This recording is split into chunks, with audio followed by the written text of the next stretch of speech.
How was it? The ultimate hospitality, straight from me. With a contoured face, I looked down on my husband and his affair partner, seizing the perfect moment to deliver my well-rehearsed line. I am Madeline. I am 28 years old. I have been married to John, who is 30 years old, for 2 years now.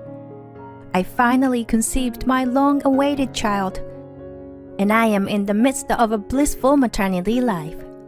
Currently, I am 3 months pregnant and staying at my parents' house, separated from my husband. Originally, when I was in the last months of pregnancy, I was supposed to go back to my parents' house for home birth.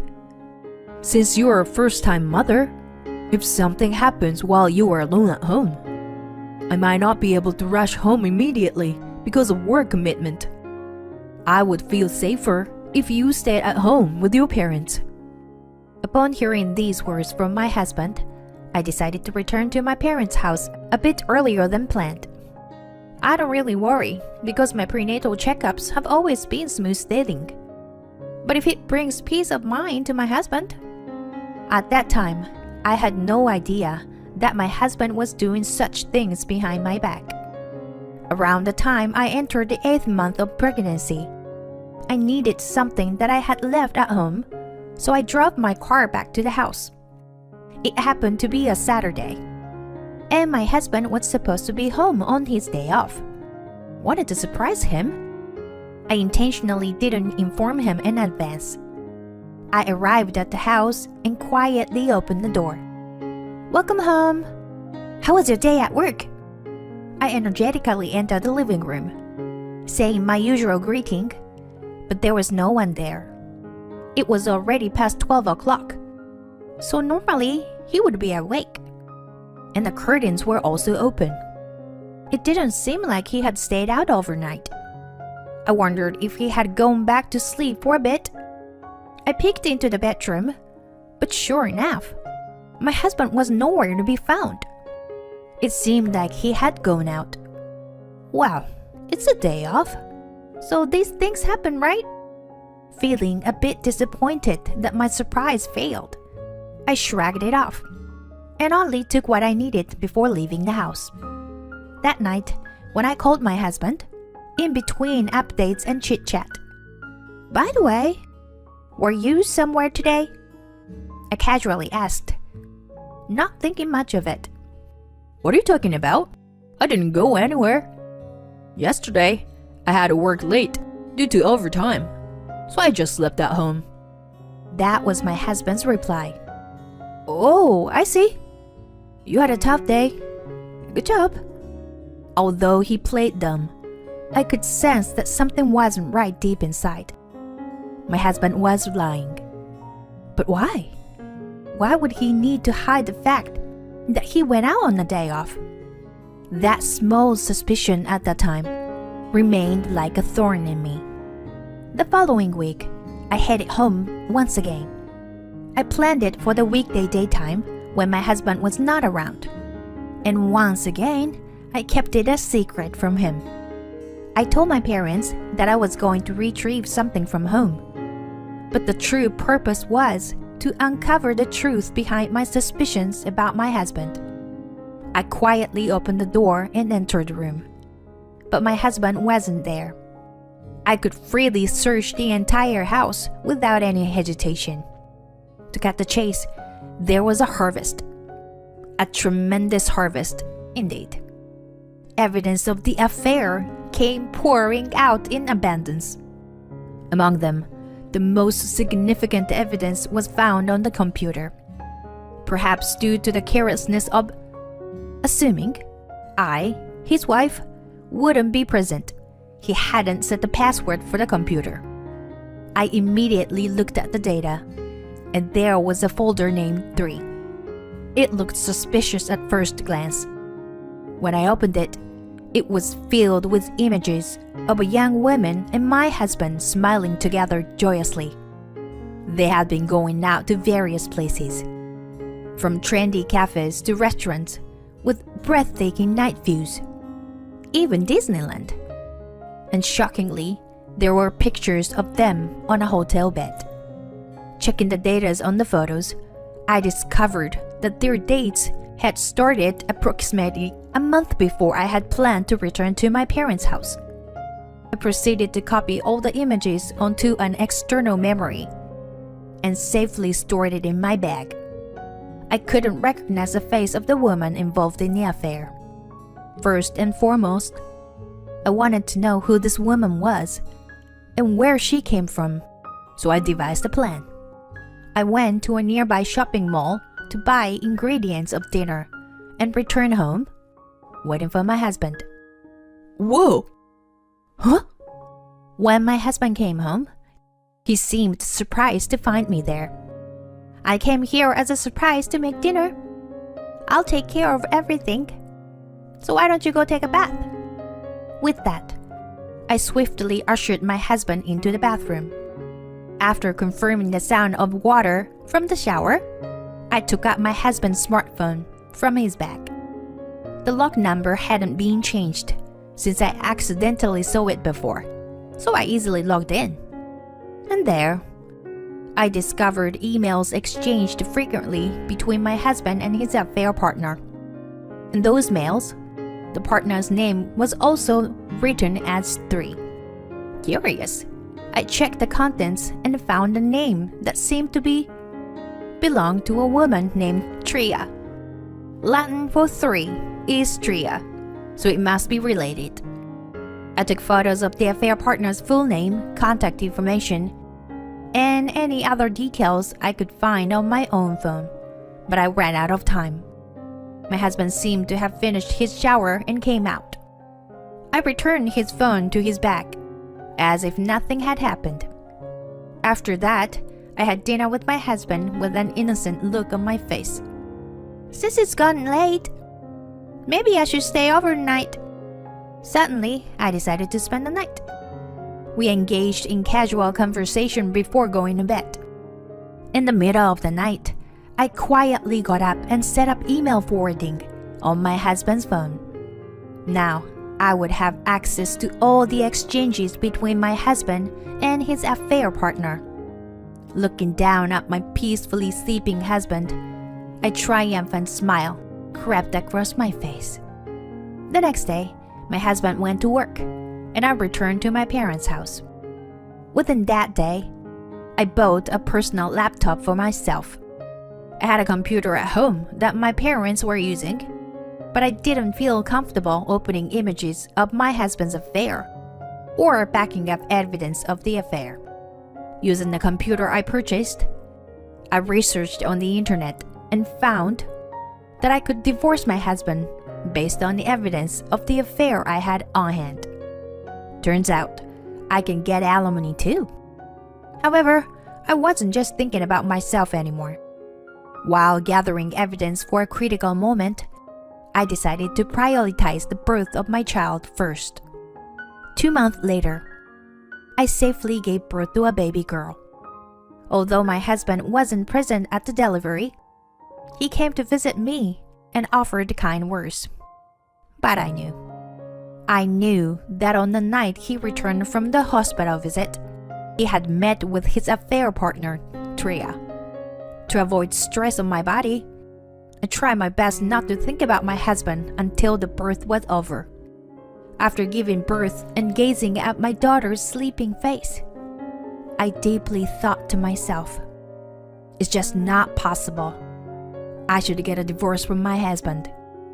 It's absolutely unforgivable that someone could have such a precious and adorable child and still have no intention of stopping their infidelity. However, just separating from my husband wouldn't satisfy me. I want to make him feel the consequences of his actions. While contemplating such thoughts and continuing to read the emails forwarded to me daily from my husband, I came up with an idea. I explained the situation to my sister, who lived with our parents, and asked for her cooperation. We waited for that day. It was Friday, 1 p.m. My sister and I were in a parked car near the house, filming a video. She was in charge of the camera, and I play the roles of producer and host. Finally, it's time to execute the plan. Let's go to John's place. I hope he'll be happy. Facing my sister's camera, I spoke cheerfully. We paused the filming and moved to the front of the house. Carefully, we quietly unlocked the door to avoid making any noise. We resumed recording the video and silently tiptoed through the hallway until we reached the bedroom. As I listened attentively, I could hear the voices of my husband and his affair partner talking. When I saw my wife the other day, she had gained weight and completely turned into an old lady. I don't need an aging wife. You're right. She's finished as a woman. Hey, when will you leave her? I want to be with you as soon as possible.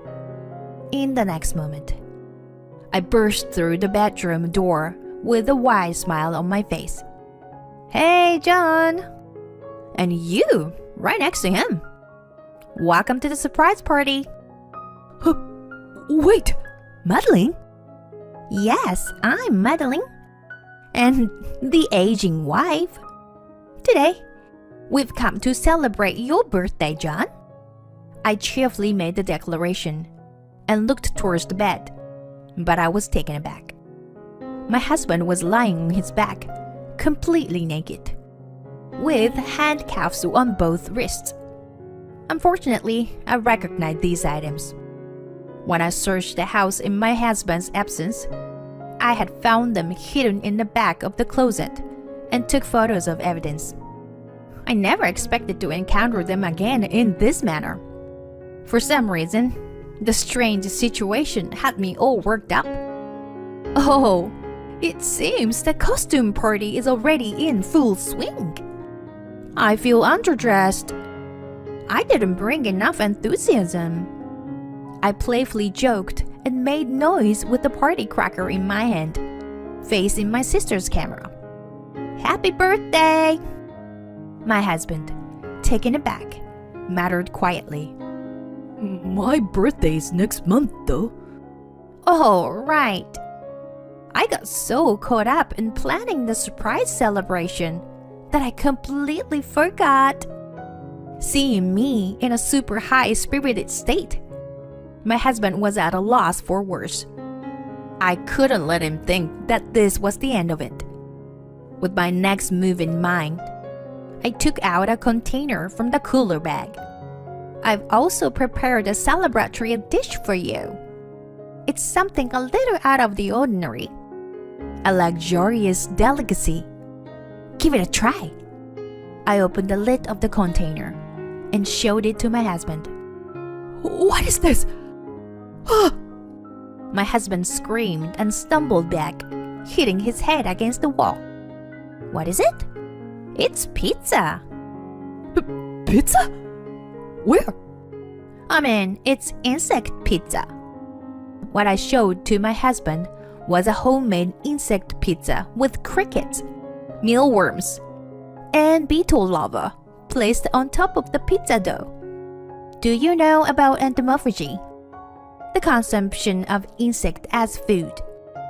In fact, insects are being recognized worldwide as the food of the future that can help solve environmental issues and food crises.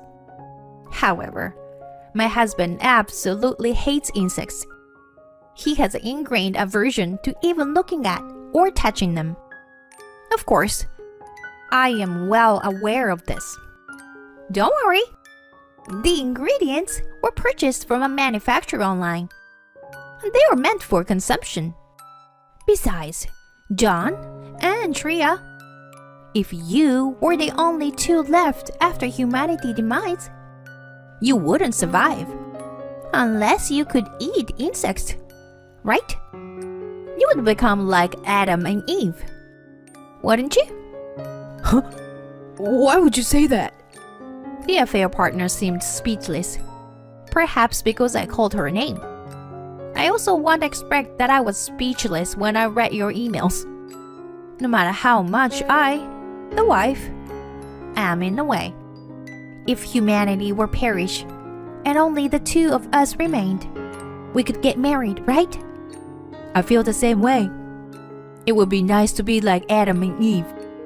I can't believe they said such embarrassing things without hesitation. Come on, John. Eat it. Just eat it. I won't take no for answer. I approached my husband with the big pizza in hand. Look! Even the queen over there. Stop daydreaming and remove the handcuffs. In this situation, there's no way to escape from the affair. Besides, my husband probably already knows that behind my playful demeanor, I'm actually furious. Eventually, my husband seemed to give in. With trembling hands, he picked up the pizza and shoved it into his mouth. He cried out in a voice that wouldn't come out, tears streaming down his face. Now, Tria, it's your turn. Tria, with a serious expression and a low voice, extended her hand slowly and ate the pizza with teary eyes. Sitting with their legs folded under them, the queen and her subordinate indulged in the insect pizza. It was quite spectacle. And soon enough, my husband, he rubbed his throat and began to look distressed. I wondered if he couldn't swallow it. I fetched some tea from my water bottle and handed it to him. He took a mouthful of it. He forcefully spat it out. Peter, What is this? It's tea. you're lying. Is it poison or something? How rude to think that. It's just herbal tea. Good for your body.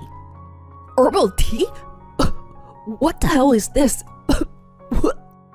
I looked down upon my husband, coughing due to the overwhelming bitterness in his naked form, and the queen sitting with a vacant expression on her face. I declared loudly, "So, how was it? Did you like it?" It was my finest hospitality. After recreating the iconic quote that gained fame during Japan's Olympic bid, I nonchalantly proceeded to eat a pizza, topped with crickets right in front of the two. With that, the two of them said, and holding their mouth. The truth is, I have no problem eating crickets. That's because my mother is from the countryside, and sometimes, along with vegetables sent by my grandmother and relatives, we would receive packed crickets. Those were left out for a few days to let the feces come out and then fried and eaten. I personally think they have a mild and easy to eat flavor, but it seems like many people have an aversion to them. Now, let's have another one instead of dessert after dinner. Come to think of it, John and Tria, aren't you supposed to be at work right now? Caught off guard by the sudden remark, the woman panicked and said, "I'm sorry. Don't tell anyone at the company." Then my husband rushed to correct her. That's not it. I'm not working. I just took the afternoon off. I smirked and laughed. Oh, really? Well then, I'll call the company and check. I took out my smartphone and searched for my husband's workplace number. Wait, there's no need to check. Why not? Because I had an appointment with a client for a sales pitch. but they canceled on me. Suddenly, I had no work, so I haven't informed the company yet. Give up already. You have a terrible attitude. I know everything. How many times have you cheated on me under the guise of business during work hours?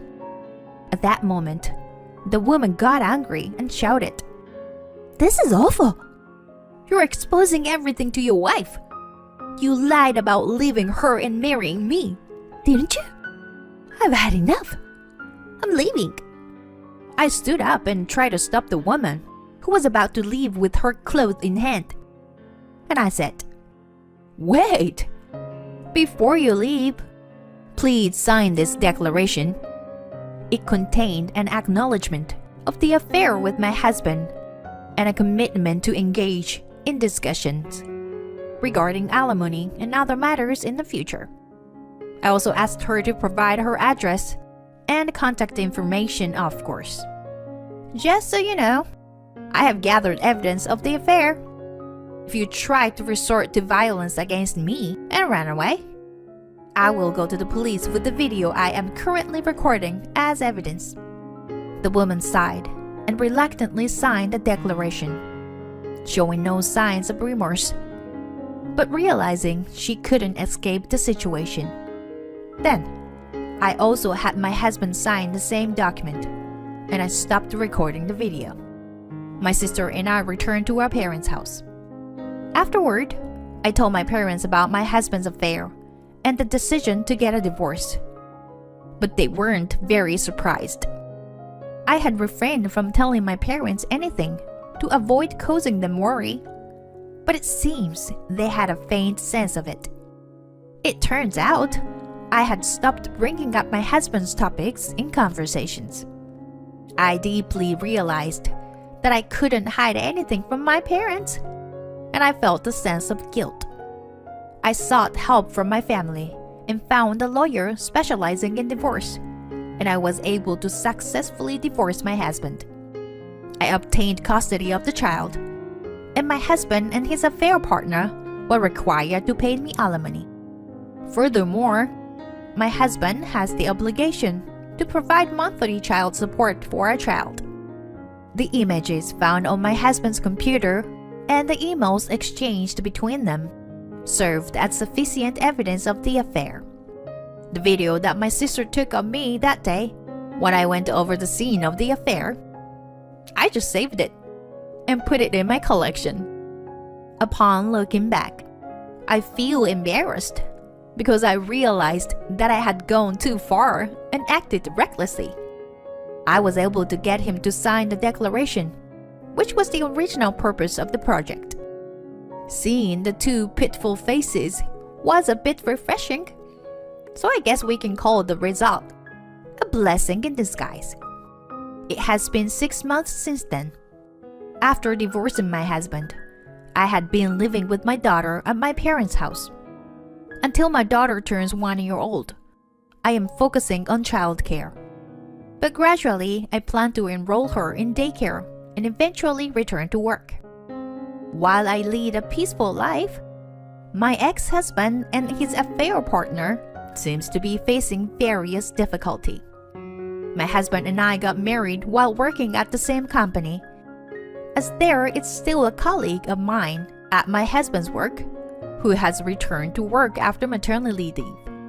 I was informed by the colleague that my ex-husband, instead of going to a client's place as he claimed, was actually going on a date with his affair partner. The affair was discovered by the company, and he received a salary reduction as a disciplinary action. Word got out that the reason for the divorce was my ex-husband's infidelity, and that the other woman was Tria, a junior colleague at work. Tria lost her standing at work and decided to resign from the company. As for my ex-husband, "Now that we're finally divorced, let's be together." It seems that John proposed to Tria, but she firmly rejected him. When Tria saw John acting flustered in front of me, she apparently lost interest in him instantly. "I thought bullying you, John, was my privilege alone." I heard that he was rejected for reasons I couldn't understand. My ex-husband, left all alone, turns to his parents for help. But even they practically disowned him upon learning about his actions. I've heard that they have no intention of providing any assistance. With child support payments to make and unable to quit his job, he can't rely on financial support from his parents either. He lacks the energy to pursue a job change. I I heard that he plans to rent a cheap place in an accident-prone building and move there soon, leasing a rental car. Back when we were searching for a place to live together before getting married, I made a joke. Accident-prone properties have low rent. Why not go check them out as a trial? When I said that, my ex-husband got semi-irritated. Huh? What are you saying? Absolutely not. He used to say that, but he has changed quite a bit. Or rather, it's more like choosing the lesser of two evils, isn't it? As for myself, the only things that have changed since then are that I have come to dislike the number 3. Amidst the busy life of single-handedly raising a child, I managed to regain my pre-pregnancy figure. Although my ex-husband called me an old lady, I strive to become a beautiful middle-aged woman. At the very least, I focus on skincare, maintaining my style, and primarily devote myself to childcare. Being a first-time parent comes with many uncertainties, and there are days when things don't go well and I feel down. However, my daughter's growth is an irreplaceable reward and a source of motivation. Lately, she has become more expressive, and watching her crawl and try to stand, it is as if she is a wind-up doll, moving around with such cuteness that I can't resist. Now, I have plans to meet up with a local friend today. Although she doesn't have children of her own, she suspects her husband of infidelity and wants someone to talk to. If my experiences can be of any help, I'm willing to share and offer assistance. All those cheaters out there in the world, they should suffer the consequences and learn their lesson.